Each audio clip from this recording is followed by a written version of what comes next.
शहर में तनाव है क्या? जरा पता करो, चुनाव है क्या?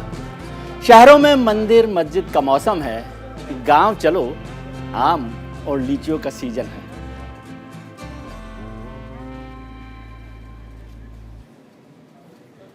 जब घड़ी में बजते हैं रात के 8 तो न्यूज इंडिया पर होती है सत्य की विजय की बात। सत्य जो असत्य पर हमेशा जीत हासिल करता है। सत्य जो कभी कमजोर पड़ता नहीं, कभी झुकता नहीं, कभी रुकता नहीं। नमस्कार, मैं हूं विजय त्रिवेदी। अयोध्या के बाद मथुरा काशी की बारी, आस्था पर सियासी खेल जारी, पर्दानशी agenda.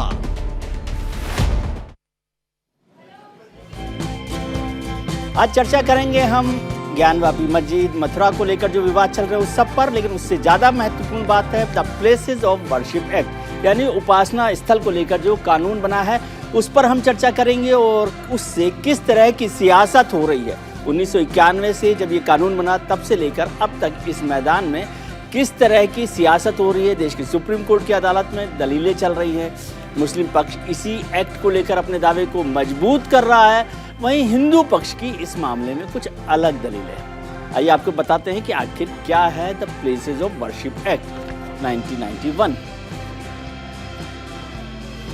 The places of worship act 1991 कहता है कि 15 अगस्त 1947 यानी आज़ादी के दिन के बाद से किसी उपासना स्थल का स्वरूप नहीं बदलेगा। इसका मतलब है कि जब जो 15 अगस्त 1947 को जो स्वरूप था वह बरकरार रहेगा, उसी धार्मिक रूप से बरकरार रहेगा। आज़ादी के वक्त अगर कोई मस्जिद थी तो मस्जिद रहेगी। मस्जिद को बदलकर मंदिर, चर्च या गुरुद्वारा नहीं किया जा सकता, ये उसका महत्वपूर्ण है। सेक्शन 3 को देखें, जिसमें धार्मिक स्थलों को उसी रूप में संरक्षित किया जाएगा, बरकरार रखा जाएगा। ये महत्वपूर्ण बात है कि उपासना स्थल जिस धार्मिक रूप में थे वो बरकरार रहेगा, यानी उसके वर्तमान स्वरूप को नहीं बदला जा सकता। इसका एक और महत्वपूर्ण सेक्शन है सेक्शन 4(2), जिसमें कहा गया कि आज़ादी के वक्त अगर कोई मस्जिद थी तो मस्जिद रहेगी, मंदिर था या मस्जिद गुरुद्वारा था तो वो भी उसमें कोई बदलाव नहीं होगा और कोई नया मुकदमा या कानूनी कार्यवाही नहीं शुरू की जाएगी। उपासना स्थल में बदलाव 15 अगस्त 1947 के बाद हुआ तो कानूनी कार्यवाही की जा सकती है, यानी उसके खिलाफ सजा दी जा सकती है, जुर्माना किया जा सकता है।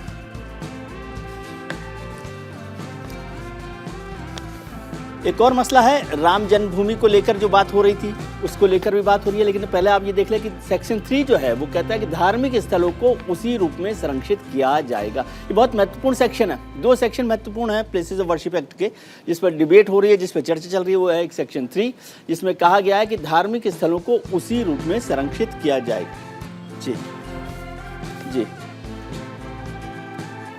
धार्मिक स्थल के वर्तमान स्वरूप को बदला नहीं जा सकता, ये सेक्शन 3 कहता है, यानी उसी स्वरूप को बरकरार रखा जाएगा। ये सबसे इंपॉर्टेंट सेक्शन है जिसको लेकर काफी डिबेट चल रही है। सेक्शन 4(2), जिसका हमने जिक्र किया कि ये दूसरा महत्वपूर्ण सेक्शन है प्लेसेस ऑफ वर्शिप एक्ट का, जिसमें कहा गया कि कोई नया मुकदमा या कानूनी कार्यवाही शुरू नहीं की जाएगी, जिसको लेकर काफी हंगामा और काफी बहस हो रही है कि ये कानूनी कार्रवाई नहीं की जा सकती। दूसरी बात है उपासना स्थल में बदलाव 15 अगस्त 1947 के बाद हुआ तो कानूनी कार्रवाई की जाएगी। ये दोनों चीजें बहुत महत्वपूर्ण है। एक तो बदलाव नहीं किया जा सकता, दूसरा उस पर कोई कानूनी कार्रवाई नहीं की जा सकती। सेक्शन 5 को देखें, जिसमें कहा गया कि राम जन्मभूमि बाबरी मस्जिद विवाद पर यह लागू नहीं होगा। आपको याद हो कि 1991 में जब नरसिम्हा राव सरकार थी तब ये कानून बना था। उस समय राम जन्मभूमि बाबरी मस्जिद विवाद चल रहा था, बाबरी मस्जिद का विध्वंस भी नहीं हुआ था, सुप्रीम कोर्ट का फैसला भी नहीं आया था, लेकिन उस एक्ट में बाबरी मस्जिद को छोड़ दिया गया और उसमें कहा गया कि उस पर कोई यह कानून लागू नहीं होगा। इसका सेक्शन 6 जो है वो उसके प्रावधान को बताता है जुर्माना और सजा को, जिसमें कहा गया है कि 3 साल तक की सजा दी जा सकती है और जुर्माने का प्रावधान भी इसमें रखा गया है। यदि इस प्लेसेस ऑफ वर्शिप एक्ट को नहीं माना गया तो 3 साल तक की सजा और जुर्माने का प्रावधान होगा। इस पर हम विस्तार से चर्चा करेंगे, हमारे गेस्ट के साथ महत्वपूर्ण चर्चा करेंगे, लेकिन उससे पहले देखते हैं ये खास रिपोर्ट।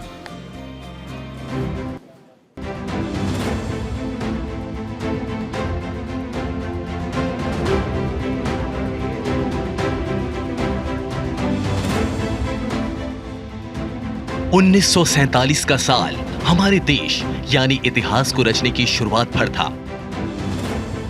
इसी साल 15 अगस्त 1947 को हमारा देश पूर्ण रूप से आजाद हुआ था। आजाद भारत के बाद देश की तस्वीर कई मायनों में बदल गई। देश के लोग जाति में बंट गए।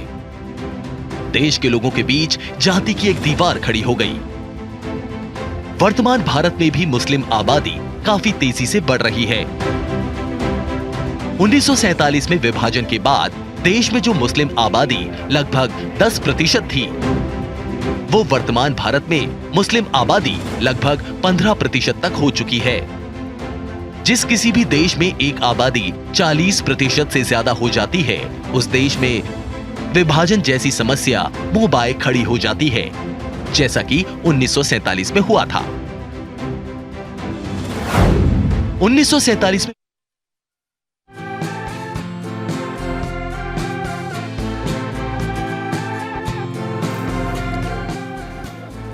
आज के खास मेहमानों से आपको रूबरू करवाएं, उससे पहले हम आपको दिखाते हैं आज के पोल का सवाल। हमारे आज के पोल का सवाल है कि क्या कोर्ट से निकलेगा ज्ञानवापी का समाधान? क्या अदालत से निकलेगा ज्ञानवापी का समाधान? आप हमें अपनी राय दे सकते हैं हमारे ट्विटर हैंडल @newsindia247 पर। इसका नतीजा हम आपको शो के आखिर में बताएंगे। आप ट्वीट करके भी अपनी राय हमें दे सकते हैं।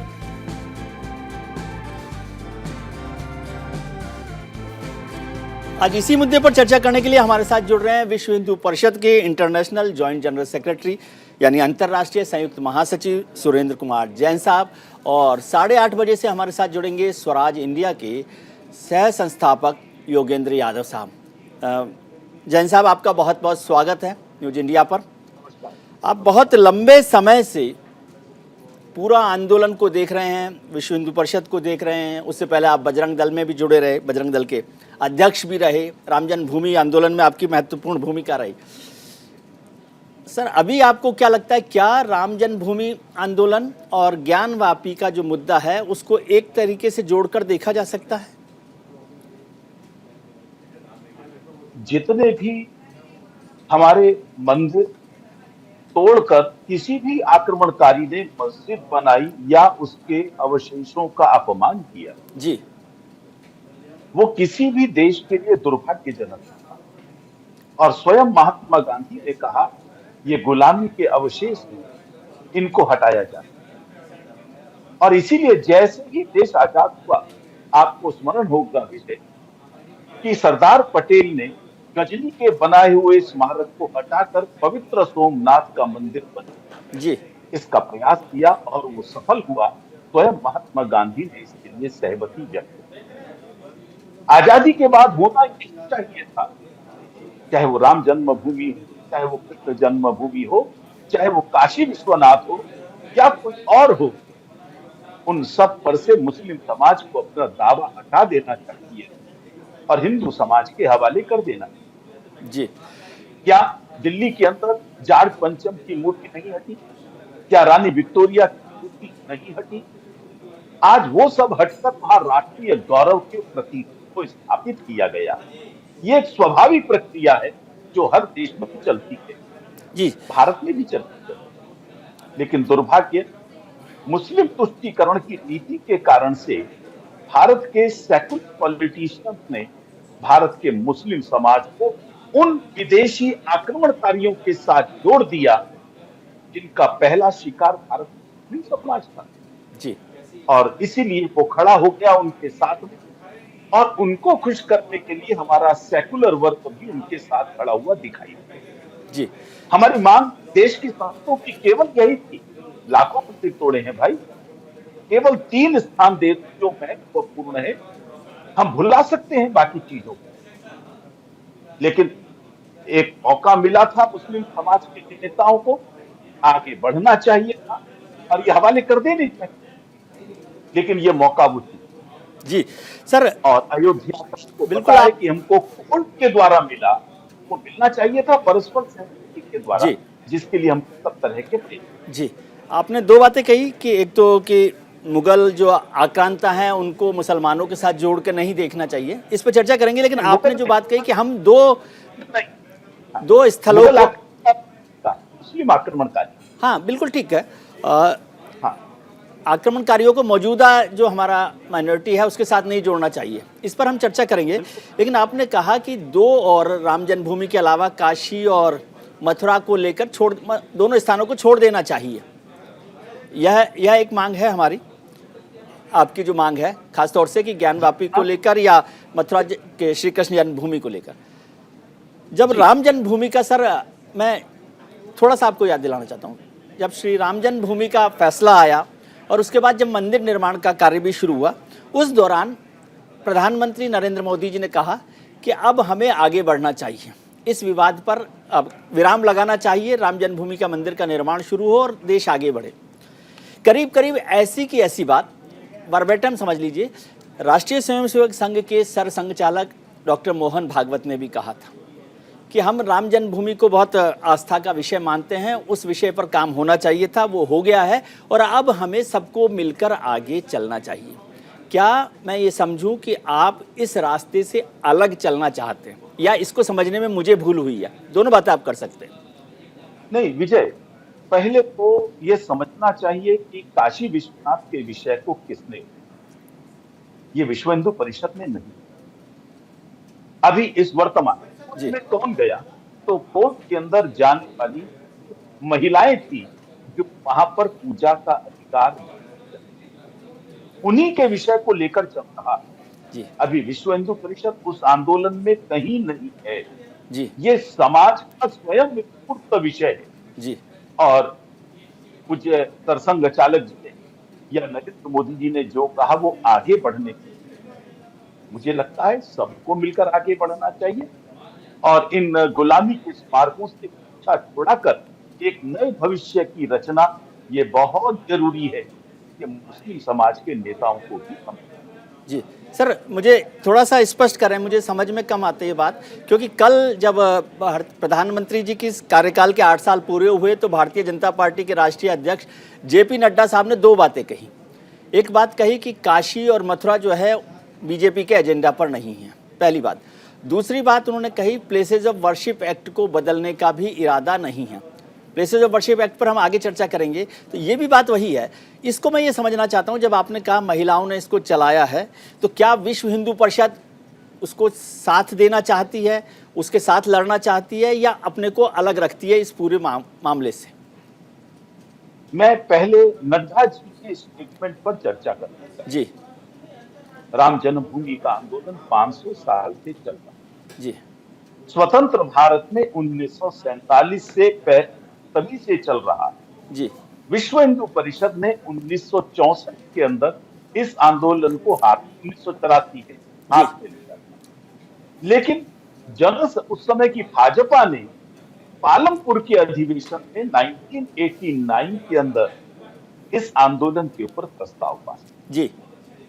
इसलिए वो क्या प्रस्ताव पास करते हैं, भाजपा का क्या एजेंडा है, ये भाजपा के लोगों तक सीमित रहता है। समाज का क्या एजेंडा है ये समाज तय करता है। राजनीतिक पार्टियां जब उनको ठीक लगता है वो उसको फॉलो करती है। ठीक है। या पहले राजीव गांधी ने फॉलो नहीं किया जब उन्होंने अयोध्या से अपने चुनाव का प्रारंभ करते हुए चुनाव अभियान का और ये कहा था भारत में राम राज्य हम लेकर आएंगे, तो उन्होंने बिना घोषित किए हमारे एजेंडे को फॉलो करने की कोशिश की थी। वो दुविधा में थे इसलिए नहीं कर पाए। जी। तो भविष्य में क्या होगा, भाजपा क्या प्रस्ताव पास करेगी हम कह नहीं सकते। बिल्कुल ठीक है। लेकिन ये समाज के मुद्दे हैं, समाज लेकर आगे चल रहा। अभी हमने इस मुद्दे के ऊपर तय किया है, हम पहले भव्य राम मंदिर बनाने का एक काम अपने हाथ में ले 2023 तक उसका गर्भगृह बनकर तैयार हो जाए, रामलला विराजमान हो जाए। इस समय हमारी प्राथमिकता इस बात की है, लेकिन ध्यान रखना समाज हमारी प्राथमिकता से नहीं चलता। समाज कैसे प्रतिक्रिया करता है उसका निर्णय तो समाज ही करता है। बिल्कुल ठीक, आपने बहुत स्पष्ट तरीके से बात बताई। तो क्या मैं इसको ये मानूं कि विश्व हिंदू परिषद, क्योंकि आप विश्व हिंदू परिषद के अधिकृत प्रवक्ता भी हैं, जॉइंट जनरल सेक्रेटरी हैं और पूरे आंदोलन से मैं जानता हूं आप लंबे समय से जुड़े हुए हैं, कोई नए लोगों में से, क्या विश्व हिंदू परिषद भारतीय जनता पार्टी का जो भी एजेंडा हो, जैसे अभी हमने जिक्र किया नड्डा साहब का, ऑफिशियल वर्जन है वो, तो उससे अलग रास्ते पर चलना चाहती है आज की तारीख में। आपने जो प्रायोरिटी 2023 की बताई है वो प्रायोरिटी है फर्स्ट कम फर्स्ट की। आज भारतीय जनता पार्टी और विश्व हिंदू परिषद अलग अलग हैं इस मुद्दे पर। भारतीय जनता पार्टी एक राजनीतिक पार्टी है, विश्व हिंदू परिषद एक सामाजिक धार्मिक संगठन है। दोनों एक दूसरे से पूर्ण रूप से स्वतंत्र संगठन है। हम अपना एजेंडा तय करते समय उनके एजेंडे का विचार नहीं करते, वो अपना एजेंडा तय करते समय हमारा एजेंडा क्या है उसको हर समय फॉलो नहीं किया। सर मैं समझ रहा हूँ कि रास्ता दोनों के अलग अलग हैं, ऐसा है। कुछ मुद्दों पर हम साथ होते हैं, कुछ मुद्दों पर अलग भी हो सकते हैं जी। लेकिन पार्टी के एजेंडे की बात अलग है, पार्टी के कार्यकर्ताओं का विषय अलग है। 89 में इन्होंने पालमपुर में अधिवेशन में पास किया था प्रस्ताव जी। लेकिन हमारे आंदोलन में तो भाजपा के सब नेता भाग ले रहे थे ना जी। पार्टी के रूप में उन्होंने पास किया अपना एजेंडा 89 में, लेकिन समाज के रूप में तो वो पहले से ही हमारे साथ जुड़े हुए थे। क्या इसको मैं ऐसे समझूं कि आप ये कह रहे हैं कि जो पार्टी लीडरशिप है वो पार्टी कार्यकर्ताओं की भावना को नहीं समझ रही है आज? नहीं, ऐसा नहीं। उनकी प्रायोरिटीज हैं, उन प्रायोरिटीज के हिसाब से वो अपना एजेंडा तय। जी, तो प्रायोरिटीज का मतलब क्या होता है सर? प्रायोरिटीज का मतलब सरकार बचाने की आप बात कर रहे हैं, या जो आपने बात एक बहुत बारीक बात कही थी सर, एक बात आपने और कही थी कि प्लेसेज ऑफ वर्शिप एक्ट या जो आज चल रहा है वो तुष्टीकरण का मसला है, अल्पसंख्यकों के तुष्टीकरण का। अब यूपीए की सरकार गए हुए तो 8 साल हो गए, तो वो तो अल्पसंख्यकों का तुष्टीकरण नहीं कर रहे। क्या आप कह रहे हैं मौजूदा सरकार अल्पसंख्यकों का तुष्टीकरण की वजह से खुद को इससे दूर रखना चाहती है? नहीं, इसका कोई अर्थ नहीं है जी। और वर्तमान केंद्र सरकार पर मुस्लिम तुष्टीकरण या किसी भी वर्ग के तुष्टीकरण का कोई भी व्यक्ति आज आरोप लगाने का साहस नहीं करता जी। और हमारा ये मानना है, मैं भाजपा का प्रवक्ता नहीं जी। लेकिन एक आम नागरिक के तौर पर जो मुझको दिखाई देता है जी। वो किसी का तुष्टीकरण नहीं करता। हमने भी, मैंने बताया, अभी इस विषय पर कुछ नहीं करेंगे ये तय किया। समाज के लोग हैं जिन्होंने प्लेसेस ऑफ वर्शिप एक्ट को भी चुनौती दी है, समाज के लोग हैं जो इस विषय को लेकर न्यायपालिका में गए हैं। इसलिए मैं समझता हूं समाज अपना एजेंडा अपने आप तय करता है, हम क्या करते हैं ये देश के साधु संत तय करते हैं। जी। संतों ने हमको 84 में कहा जन्मभूमि आंदोलन आगे बढ़ाओ, हमने बढ़ाया। 83 के बाद जब संत जैसा कहेंगे हम उसके हिसाब से आगे। जी सर, इसमें एक महत्वपूर्ण पक्ष है कि प्लेसेज ऑफ वर्शिप एक्ट, जिसको लेकर बहुत डिबेट हो रही है, आप तो विद्वान लोगों में से हैं। क्या आपको लगता है कि सरकार को प्लेसेज ऑफ वर्शिप एक्ट, जो इस पूरे झगड़े की जड़ समझ में आ सकती है, उसको बदलना चाहिए या उस पर फिर से विचार करना चाहिए या अदालत में जाना चाहिए इस मसले पर? अदालत में तो वैसे चल रहा है, सुप्रीम कोर्ट में अश्वनी जी ने चला रखा है इस मसले को। 2 लोगों ने इस एक्ट को चुनौती दी है सर्वोच्च न्यायालय। जी। मुझे लगता है उनके निर्णय की प्रतीक्षा करनी है सरकार को। बिना उनके निर्णय की प्रतीक्षा के जो लोग समाज को भड़काने की कोशिश कर रहे हैं, न्यायपालिका पर प्रश्न चिन्ह खड़ा कर रहे हैं। अरे ये ज्ञान व्यापी का मामला तो लोअर कोर्ट में चल रहा है भाई, मथुरा का मामला तो अभी फिर लोअर कोर्ट में ही वापस आ गया है। जी जी जी। बहुत लंबा रास्ता है न्यायिक दृष्टि से इनके निर्णय होने में, और अभी से न्यायपालिका के विरुद्ध, देश के विरुद्ध, हमारी कानून व्यवस्था के विरुद्ध ये लोग भड़काने लगे हैं। जी। मुझे लगता है ये किसी भी तरह से उचित नहीं है, ये जिम्मेदारी का कदम है। जी, एक चीज़ ये बीजेपी अध्यक्ष जेपी नड्डा साहब ने कानून और संविधान का हवाला देकर ज्ञानवापी मुद्दे के मामले में बीजेपी का स्टैंड भले ही साफ कर दिया हो, लेकिन साल 1989 में बीजेपी के पालमपुर अधिवेशन में राम मंदिर मुद्दे पर जो एजेंडा बना वो बीजेपी के लिए सियासी संजीवनी से कम नहीं था। बीजेपी का पालमपुर रिजोल्यूशन प्रस्ताव 1989 में बीजेपी मुद्दे ने राम मंदिर मुद्दे को एजेंडा बनाया। अटल बिहारी वाजपेयी ने पहली बार राम मंदिर का मुद्दा उठाया। बीजेपी के चुनावी एजेंडे में शामिल हुआ राम मंदिर। 1989 से पहले वीएचपी का एजेंडा था राम मंदिर मुद्दा, जैसा कि अभी सुरेंद्र साहब जैन साहब भी कह रहे थे। 1990 में बीजेपी ने देश भर में मंदिर आंदोलन को तेज किया और 1991 में देश के सबसे बड़े सूबे यानी उत्तर प्रदेश में बीजेपी की सरकार बनी।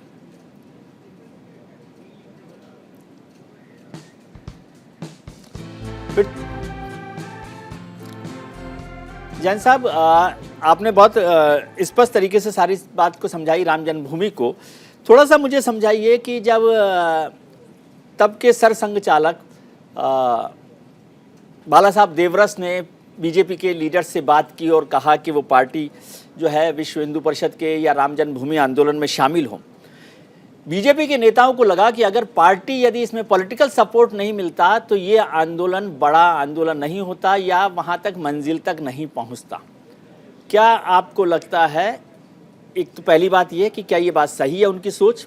दूसरी बात, क्या आज का जो आंदोलन है वो बिना उस तरह के पॉलिटिकल सपोर्ट के बड़ा नहीं हो सकता? बाला साहब देवरस ने उस समय के भाजपा नेताओं से क्या कहा, इस पर कोई टिप्पणी नहीं करना चाहूंगा जी, क्योंकि मुझे इस घटना के बारे में पता नहीं। नंबर 2, भाजपा ने इस एजेंडे को चुनावी लाभ के लिए लिया होगा, ऐसा मुझे नहीं लगता जी, क्योंकि इस मुद्दे का राजनीतिकरण सबसे पहले राजीव गांधी ने किया जब उन्होंने अपना चुनावी अभियान अयोध्या से प्रारंभ करके राम राज्य लाने की बात की। उनकी नीयत ठीक नहीं, इसलिए समाज में विश्वास। फिर उसके पश्चात उन्होंने तुरंत साथ में खड़े होने का फैसला कर दिया मुस्लिम पर्सनल लॉ बोर्ड के साथ जी। और जब वो राजनीति खेल रहे हैं तो हर राजनीतिक पार्टी को अधिकार है कि वो हर मुद्दे के ऊपर अपना राजनीतिक स्टैंड। भाजपा का योगदान था, हर कार्यकर्ता का योगदान था, अरे गिलहरी का भी योगदान रहता है। भाजपा तो भारत की सबसे बड़ी राजनीतिक पार्टी है, निश्चित तौर पर योगदान जी। लेकिन वो साथ न होती तो सफलता नहीं मिलती। मुझे लगता है यह हाइपोथेटिकल जी, क्योंकि 500 साल से इस लड़ाई को ना भाजपा चला रही है, ना विश्व हिंदू परिषद चला रही है, हिंदू समाज चला रहा है। इसलिए अगर इस विजय का क्रेडिट किसी को देना चाहिए तो वो केवल और केवल हिंदू समाज को, किसी और को नहीं। सर एक they are the real law, जी। We simply road on behalf of.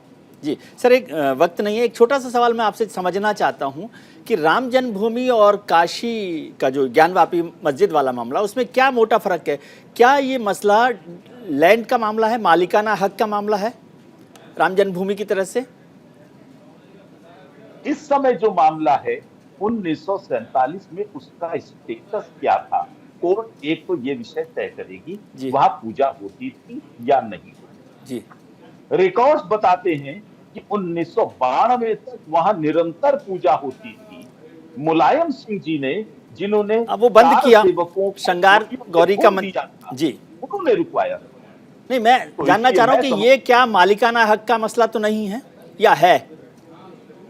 ऐसा है कि आस्थाओं के विषय इन चीजों से तय नहीं हुआ।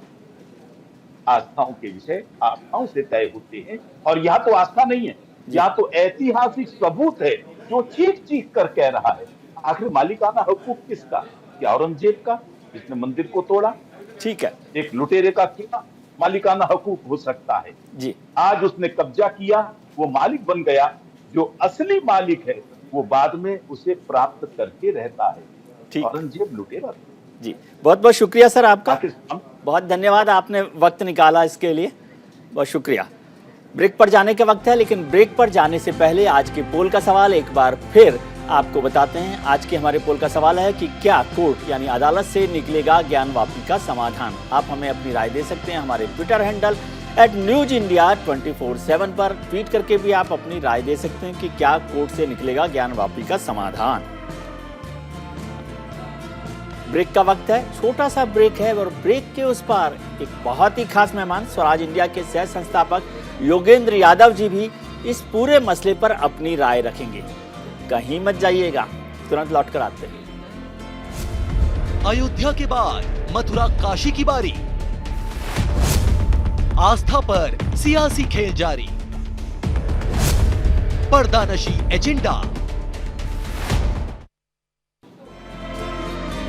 ब्रेक के बाद आपका एक बार फिर स्वागत है। हम चर्चा कर रहे हैं पर्दानशी एजेंडा की, यानी ज्ञानवापी मस्जिद, मथुरा कृष्ण जन्मभूमि, इस सब पर क्या चल रहा है, इस सब को लेकर। ज्ञानवापी मस्जिद की बात हो या देश की तमाम मस्जिदों में होने वाले सर्वे की, इस गर्म मुद्दे पर सियासतदान की जुबान भी गर्म होती दिखाई दे रही है। आइए आपको सुनाते हैं भारतीय जनता पार्टी के राष्ट्रीय अध्यक्ष जेपी नड्डा और AIMIM के अध्यक्ष असदुद्दीन ओवैसी ने इस मुद्दे पर क्या कहा।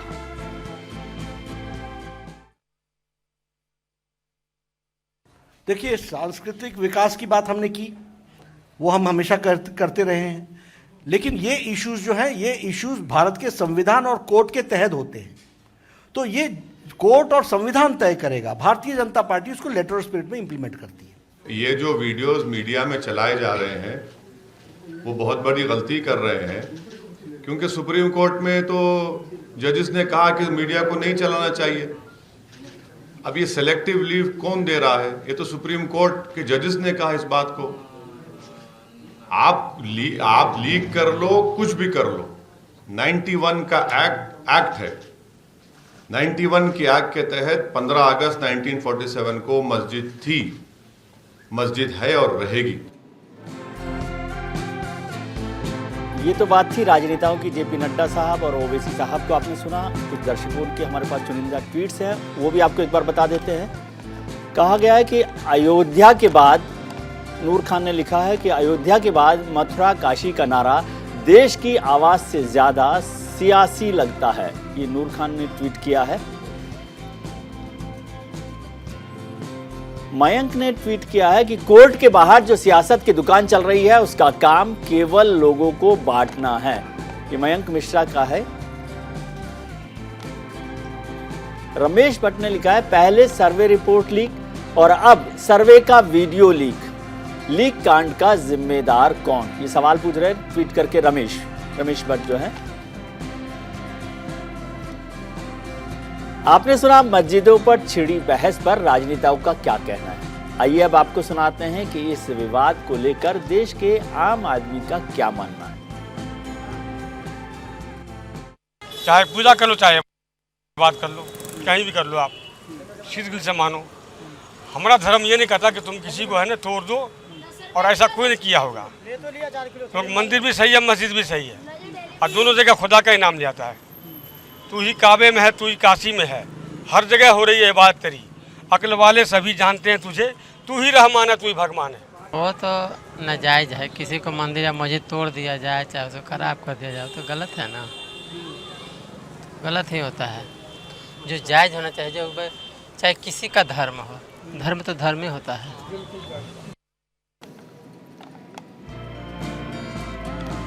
ये थी जनता की राय। और अब हमारे साथ जुड़ गए हैं स्वराज इंडिया के सह संस्थापक और आंदोलनकारी राजनीतिक दर्शन के विद्वान योगेंद्र यादव जी। योगेंद्र जी, आपका बहुत बहुत स्वागत है। आपको देखकर अच्छा लग रहा है, बहुत लंबे समय बाद आपसे मुलाकात भी हो रही है। सर, आप जो हैं हमेशा जो आतताई होते हैं, जो आक्रमण होते हैं, आक्रमण का मतलब जो हमारे समाज पर, जाति पर, पिछड़े लोगों पर जो अत्याचार हुए उसके लिए लड़ाई लड़ते रहते हैं हमेशा। योगेंद्र यादव जी की पहचान उससे है। अब मसला आम आदमी से थोड़ा सा हटकर हमारे ऐतिहासिक इमारतों और इतिहास पर आ गया है। तो क्या आप इतिहास में जो अन्याय हुआ है, अत्याचार हुआ है, उस लड़ाई में भी उन लोगों के साथ हैं जो ये लड़ाई लड़ रहे हैं?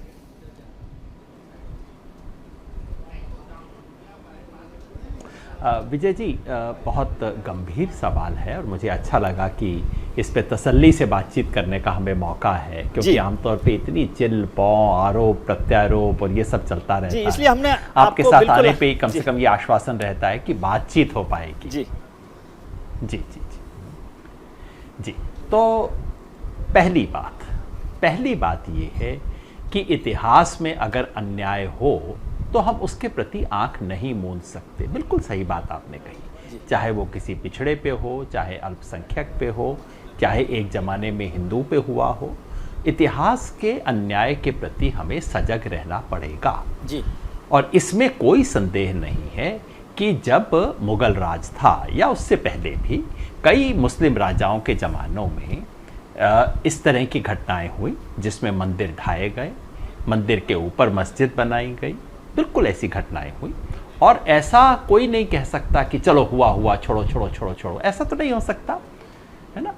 बिल्कुल आपको ऐसे अन्याय के प्रति सोचना होगा, एक समाज के प्रति सजग होकर सोचना होगा कि ऐसे अन्याय के बारे में क्या किया जाए जिससे कि उस अन्याय का जो असर हुआ हो जी। वो कम हो सके जी। जो टीस है, जो एक जो आहत मन होता है उस जमाने का, उसके साथ आप कोई न्याय कर सके, तो मैं बिल्कुल स्वीकार करता हूँ, ये बिल्कुल सही बात है। सवाल ये है, क्या इस आधार पर हम आज मस्जिद ढा दें, आज हम हर मंदिर को खोदना शुरू कर दें? मेरे विचार से उसके लिए 3 शर्तें जरूरी हैं जी। पहला तो आपको ये देखना होगा कि 500 साल पहले जो लोग आहत हुए, जो समुदाय हुआ, जिस उदाहरण का हम जिक्र कर रहे हैं, इसके अंदर निश्चित ही उस जमाने का हिंदू समुदाय जाहिर है आहत हुआ होगा। एक मुसलमान राजा, चूंकि वो राजा है, और औरंगजेब तो बिल्कुल खुल के सांप्रदायिक राजनीति करते थे, जिसे आजकल हम सांप्रदायिक कहते हैं। अगर वो जम के कहता है कि मैं मुसलमान हूँ, मैं राजा हूँ, मैं तुम्हारे मंदिर को ढाऊंगा, उससे एक सामान्य हिंदू के मन में बहुत गहरी टीस पहुंची होगी, इस पर तो कोई दो राय हो ही नहीं सकती। सवाल है कि वो समुदाय जिसको टीस पहुंची और आज का जो हिंदू समुदाय है, क्या वो हम एक सक्सेसर हैं, क्या हम उत्तराधिकारी हैं उस पीड़ा के? नंबर 1। नंबर 2, उससे जो ठेस पहुंची, जो नुकसान हुआ, क्या वो नुकसान आज भी 500 साल बाद हिंदुओं को दबाए दे रहा है? क्या उसकी वजह से आज मुसलमान एक वर्ग के रूप में हमारे समाज में वर्चस्वधारी हैं? जी, है ना। दूसरा ये, तीसरा ये भी पूछना पड़ेगा कि क्या उस जमाने में या उससे पहले केवल इसी तरह की घटनाएं हुई थी या कुछ और घटनाएं भी हुई थी? इन तीनों पे मैं उत्तर देना चाहता हूं। पहला ये कि अगर आप ये कहें कि हाँ भाई वहां पे मंदिर टूटे, मस्जिद बनी, तो आपको इस पे भी देखना पड़ेगा कहाँ कहाँ जैन मंदिर टूटे, कहाँ कहाँ बौद्ध विहार टूटे। और इतना बड़ा इतिहास है विजय भाई, आपको बताने की जरूरत नहीं है। इस देश में अगर आप उघाड़ना शुरू करेंगे कि बौद्ध धर्म के साथ क्या हुआ, किस तरह से उसके ऊपर आक्रमण किए गए, और अगर वो आके मांगना शुरू कर दें कि भाई हमारा हर बौद्ध विहार वापस करो, तो इस देश में पता नहीं कितने मंदिर बचेंगे जी। पहली दिक्कत ये है। दूसरा ये है कि उस जमाने का, मान लीजिए कोई उस जमाने के हिंदू समुदाय का व्यक्ति था जो उस वक्त आहत हुआ, पिछले 500 साल में बदल के वो मुसलमान हो गया जी। तो पहले तो वो इसलिए आहत हुआ कि वो उस जमाने में हिंदू था, आज उससे ये बदला लिया जा रहा है कि आज वो मुसलमान है, उसको मतलब डबल पनिशमेंट आप दे रहे हैं, क्योंकि कोई एक स्थायी समुदाय नहीं है ये सब। तीसरी बात और सबसे महत्वपूर्ण बात ये है कि ये सोचना, जो रिजर्वेशन की बात करते हैं मेरे जैसे लोग, रिजर्वेशन के पक्ष में तर्क देते हैं, वो तर्क ये है कि भाई 5000 साल से जो अन्याय हुआ उसका असर आज भी आप देख सकते हैं, उसके कारण आज भी एक वर्ग है जो दबा है, पिछड़ा है, वंचित है। क्या ऐसी बात आज आप हिंदू के बारे में कह सकते हैं कि आज हिंदू समाज मुसलमान समाज की तुलना में वंचित है, दबा हुआ है, बेचारा है, अवसर नहीं है क्योंकि उसके मंदिर 500 साल पहले टूटे थे? इसका तो कोई प्रमाण नहीं है ना इस चीज का। और अगर आप प्रमाण की कोई आवश्यकता थी तो राजेंद्र सच्चर समिति ने बिल्कुल स्पष्ट प्रमाण दे दिए कि इस वक्त कौन इस देश में पिछड़ा हुआ है, कौन स्थिति है। इसलिए मेरी राय है ऐसी स्थिति को देखते हुए हमें जी जी जी जी नहीं, आप इस लाइन को खत्म करें, फिर मैं थोड़ा सा एक जानकारी आपको दूं। जी, आप बात खत्म करना चाहते हैं? हाँ, इसलिए मेरी राय ये है कि इन तमाम परिस्थिति को देखते हुए हमें एक लाइन खींचनी पड़ेगी कि भाई जो हुआ यहाँ तक हुआ, अब उसके प्रति हम उसे गड़े मुर्दे उखाड़ेंगे नहीं। हाँ, यदि मल्हम लगा सकते हैं जरूर लगाएंगे। अगर कोई और तरीका मिलता है किसी के दुख, किसी की पीड़ा, किसी की पुरानी स्मृति को, अगर कोई बौद्ध आके भी कहता है कि आज से 1000 साल पहले हमारे विहारों को तोड़ा गया, तो मैं ये तो नहीं कहूंगा कि भाई अब आप मंदिरों को तोड़ के अपना विहार बना लो, ठीक है, पर मैं जरूर कहूंगा कि हाँ, जो हुआ बहुत अन्याय हुआ, चलिए हम देखते हैं उसके लिए क्या किया जाए। और ये जो 1991 का एक्ट है, वो बस इस पर यही चर्चा कहता करते हैं सर, है। आपके वो जो पास इसी कानून पर बना आते था हैं 1991 जी, में, वो इस कानून पर चर्चा केवल यही करते हैं कहता है या कि 15 अगस्त 1947 में एक लकीर खींच दें। जी ठीक है योगेन जी, आते हैं इसी पर। ये सवाल तो महत्वपूर्ण है, इस पर चर्चा करेंगे, लेकिन आपको जो हमारे अभी कुछ समय से वीडियो लीक हुआ कल से लेकर आज तक में, उस पर भी चर्चा करते हैं। वाराणसी सेशन कोर्ट के आदेश पर ज्ञानवापी परिसर का सर्वे हुआ, 3 कोर्ट कमिश्नर बनाए गए, 3 दिनों तक सर्वे हुआ, लेकिन सर्वे रिपोर्ट कोर्ट में दाखिल होती उससे पहले ही कई दावे सामने आने लगे। रिपोर्ट कोर्ट में दाखिल हुई, लेकिन कुछ मिनट बाद रिपोर्ट लीक हो गई। सुप्रीम कोर्ट सख्त हुआ, हिदायत दी, लेकिन उसका भी असर नहीं हुआ। जैसे ही दोनों पक्षों को वीडियो और फोटोग्राफी की कॉपी मिली तो एक बार फिर सब कुछ लीक हो गया। बड़ा सवाल यह है कि आखिर ये सब कुछ लीक कैसे हुआ, किसने किया। 14, 15 और 16 मई को ज्ञानवापी का सर्वे हुआ। 17 मई को पहले हुए की रिपोर्ट पेश की गई। बाद में लीक 19 मई को कोर्ट कमिश्नर विशाल सिंह की रिपोर्ट पेश हुई। विशाल सिंह की 12 पन्नों की रिपोर्ट भी लीक हो गई।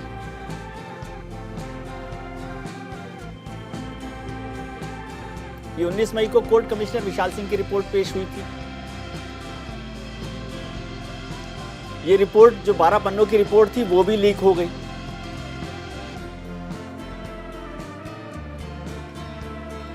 फिर सुप्रीम कोर्ट ने रिपोर्ट लीक होने को बहुत गंभीर मसला माना और सुप्रीम कोर्ट ने दोनों पक्षों से कहा कि लीक ना हो ये रिपोर्ट, और जिला कोर्ट ने सभी पक्षों को वीडियो फोटोकॉपी देने का आदेश दिया।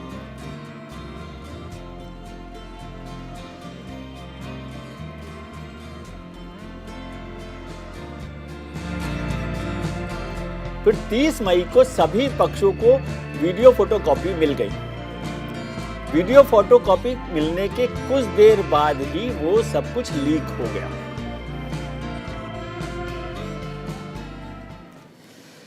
यादव साहब, आप जिक्र कर रहे थे प्लेसेस ऑफ वर्शिप एक्ट का। उससे पहले आपने कहा कि जो अन्याय हुआ है उसको अनदेखा तो नहीं किया जा सकता, लेकिन उसके साथ आपने जोड़ा कि आरक्षण या हमारे दलित पिछड़े भाइयों की तरह से उसको देखा नहीं जा सकता, क्योंकि वो जो अत्याचार है वो अभी भी महसूस हो रहा है। वो आपकी बात बिल्कुल सही है, लेकिन वो अत्याचार दमन जो हमारे दलित पिछड़े भाइयों पर उस पर हुआ 500 साल से 5000 साल से, वो अभी तक दिख रहा है समाज में। लेकिन बहुत सारा दमन अत्याचार मन पर भी होता है ना। आस्थाएं जो हैं वो आत्मा मन से जुड़ी हुई होती हैं, हम लोगों को नहीं दिखती हैं, मुझे नहीं दिखती। तो ये लड़ाई उन लोगों की आस्था पर अत्याचार की लड़ाई भी तो है। केवल फिजिकल अत्याचार देखकर उसका मरहम लगाएं और आस्थाओं पर अत्याचार पर मरहम ना लगाएं, ये ठीक लगता है क्या? उससे कुछ सुधार होगा? फिर हम प्लेसेस ऑफ वर्शिप एक्ट पर बात करेंगे, क्योंकि कुछ लोग ये मानते हैं कि ये भी एक सियासी दखलंदाजी रही, या इसे तुष्टीकरण का नाम भी कुछ लोग देते हैं। जी विजय भाई, जो चोट होती है, चोट केवल शारीरिक नहीं होती, चोट मानसिक भी होती है। हर तरह की चोट के अलग अलग इलाज होते हैं जी। अगर जो चोट शारीरिक है उसके लिए आप दवाई देंगे, वो करेंगे। जो मानसिक चोट है उसके लिए आप दूसरी तरह की दवा देंगे। इसमें कोई संदेह नहीं है कि आज से 500 साल पहले औरंगज़ेब ने जो किया, उसके चलते एक जो समाज आज जिसे अब हम हिंदू समाज कह देते हैं सब कुछ जोड़ के, ठीक है, उस समाज को ठेस पहुंची होगी, और ये भी जाहिर है कि उसकी ऐतिहासिक स्मृति आज भी किसी ना किसी मायने में जिंदा है ना। मेरा प्रश्न केवल ये है, क्या उस चोट को, क्या उस ठेस को ठीक करने का तरीका ये है कि अब मस्जिद को ढा दिया जाए? क्या ये तरीका है? मेरा केवल यही इस पे सवाल है। मैं आपको एक दूसरा उदाहरण देता हूँ। ये जो लोग उछल उछल के बात करते हैं, हिंदू पीड़ा, हिंदुओं का दमन हुआ, ये हुआ, वो हुआ, उनके साथ तो शायद कुछ नहीं हुआ होगा। मेरे अपने दादा की सांप्रदायिक हिंसा में मृत्यु हुई, और स्पष्ट रूप से कहूँ, मेरे अपने दादा मास्टर राम सिंह को सन 1936 में एक मुस्लिम भीड़ ने गला काट दिया था उनका गंडासे से। तो ये जो ज़्यादातर लोग उछल उछल के बोलते हैं, इनसे ज़्यादा आहत तो भैया मैं हूँ। मेरे अपने दादा की मौत हुई, मेरे पिताजी 8 साल के थे उस वक्त। तो क्या मैं आज कह दूं कि सड़क पे चलता हुआ कोई मुसलमान है, मैं उसका, हेलो जी जी जी, आप मेरी बात सुन पा रहे हैं? जी, सुन जी जी बिल्कुल।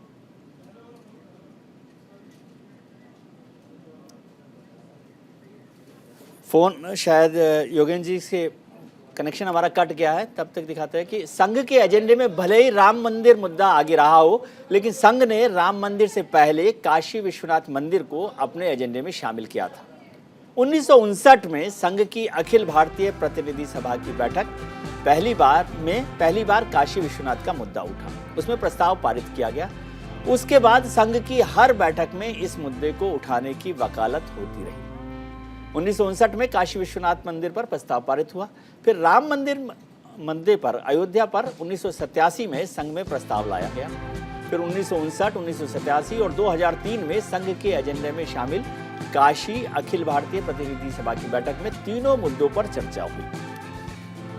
अप्रैल 1984 में विश्व हिंदू परिषद ने पहली धर्म संसद बुलाई। धर्म संसद में हजारों की संख्या में साधु संत शामिल हुए, जिसका जिक्र भी हमारे पहले गेस्ट जो है सुरेंद्र जैन साहब शामिल कर रहे थे। धर्म संसद में अयोध्या, मथुरा, काशी मस्जिद को हटाने की मांग हुई। जी यादव साहब, वक्त कम है, लेकिन मैं जानना चाहता हूं कि क्या आप समझते हैं कि प्लेसेस ऑफ वर्शिप एक्ट जो आपने जिक्र किया वो ठीक है, फिर वही पुराने मुर्दे उखाड़ने की बात होगी। क्या आपको लगता है कि ये वक्त है प्लेसेस ऑफ वर्शिप एक्ट पर डिबेट शुरू की जाए या उसको फिर से खोला जाए? विजय जी, मैं एक बात समाप्त कर दूं। मैं जो कह रहा था वो ये कि मेरे अपने दादा का गला काटा गया एक मुस्लिम भीड़ के द्वारा, है ना। ये बात सच है। क्या मेरी पीड़ा है? हाँ, मेरे पिताजी की पीड़ा है, बिल्कुल है। जो लोग ज़्यादा उछलते हैं सड़कों पे, उनसे ज़्यादा पीड़ा तो मुझे व्यक्तिगत है जी। लेकिन क्या इसका मतलब है कि मैं सड़क चलते किसी मुसलमान का सर उतार लूँ जी, कि मेरे दादा को पता नहीं किसने मारा था इसलिए तुम्हें पकड़ के मैं तुम्हारा गला उतार दूँ? ये तो संभव नहीं हो सकता ना। कोई तरीका होगा इस चीज़ का। ये जो आप आरएसएस का जिक्र कर रहे हैं, आरएसएस ने 1959 में कहा था कि हमें केवल काशी मथुरा दे दो, उसके अलावा हमें और कुछ नहीं चाहिए जी। लेकिन बाद में जब अयोध्या आ गया तो उन्होंने कहा अयोध्या भी चाहिए। ये अंतहीन सिलसिला है। और ये जो सारा ड्रामा हम पिछले कुछ दिनों से देख रहे हैं, इसका किसी कानून से, किसी धर्म से संबंध नहीं है। ये केवल शुद्ध राजनीति है और इसकी केवल और केवल एक ही काट हो सकती है। काट ये है कि हम एक लाइन खींच दें और कहें भैया जो कुछ उस तारीख को था, मुझे नहीं पता 1000 साल पहले यहाँ बुद्धिस्ट विहार था, यहाँ जैन मंदिर था, यहाँ मंदिर था, मस्जिद थी, गिरजा था, उसकी जगह 15 अगस्त को जो था उसे स्वीकार मतलब आप प्लेसेस ऑफ वर्शिप एक्ट की डिबेट को रीओपन नहीं करना चाहते? मानसिक पीड़ा के लिए तरीके ढूंढेंगे। मैं समझता हूं प्लेसेस ऑफ वर्शिप एक्ट भले ही 1991 में बना हो, लेकिन उसकी भावना इस देश के संविधान में पहले दिन से रही है। और अगर उसको खोलेंगे विजय जी, तो पता नहीं क्या क्या खुलेगा। मैंने एक बात कही थी, मैं फिर दोहरा देता हूं कि जैसे आज से 500 साल पहले औरंगजेब को लगा होगा मैं शहनशाह हूं, कुछ भी कर लूंगा, कौन देखने वाला है, चलो तोड़ो इस मंदिर को, वैसे आज कुछ लोगों को लगता है आज मेजॉरिटी है, हाँ कर लो, चलो तोड़ो। ठीक है। जैसे औरंगजेब को पता नहीं होगा कि 500 साल बाद मेरे किए का क्या नतीजा निकलेगा, हमें भी शायद पता नहीं कि हम आज जो करेंगे उसका 500 साल बाद क्या नतीजा निकलेगा। गंभीर बात आपने कही है। थोड़ा संभल के करें, सोच के करें, मल्लम लगाएं। जी जी, बहुत गंभीर बात कही है। बहुत शुक्रिया सर, आपने वक्त निकाला और मेरा ज्ञानवर्धन किया। बहुत धन्यवाद। अपना ख्याल रखिए। आज हमने शो की शुरुआत में आपसे पोल को लेकर एक सवाल पूछा था। हमारे आज के पोल का सवाल था कि क्या कोर्ट से ज्ञानवापी का समाधान निकलेगा, अदालत से ज्ञानवापी का समाधान निकलेगा।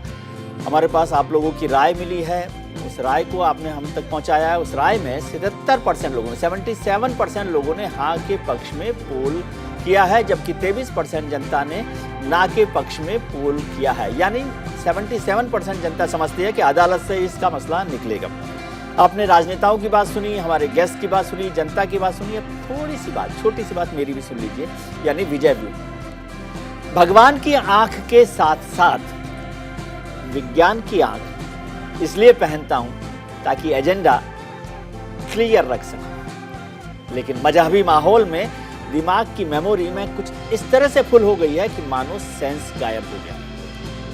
हिंदू मुस्लिम के चक्कर में फ्यूचर टेंस गायब हो गया है, किसी को हमारी चिंता ही नहीं, क्योंकि उनका एजेंडा क्लियर है। पार्टियों का दिल कुछ इस तरह कठोर हो गया है कि अब तो लगता है कि उनका हार्ट ट्रांसप्लांट कराकर ही बित्ते को इतना किया जा सकता है। नफरत को दूर रख, वरना बहुत पछताएगा।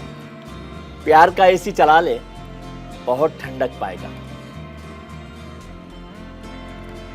और अब आखिर में हमारे सत्य की विजय के लास्ट सेगमेंट में इसको देखा क्या, यानी उस वीडियो को देखेंगे। एक खास वीडियो है आज। हर साल लड़कियां सिविल सर्विसेज में सफलता हासिल करती हैं, नाम कमा रही हैं। सबकी अपनी अपनी सफलता और संघर्ष की कहानी है।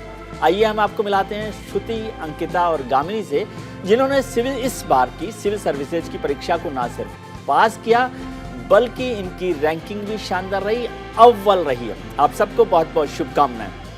उम्मीद करता हूं कि आपका आने वाला कल आज से बेहतर हो। आप अपना ख्याल रखिए और उनका ख्याल रखिए जो आपका ख्याल रखते हैं। शुभ रात्रि, नमस्कार।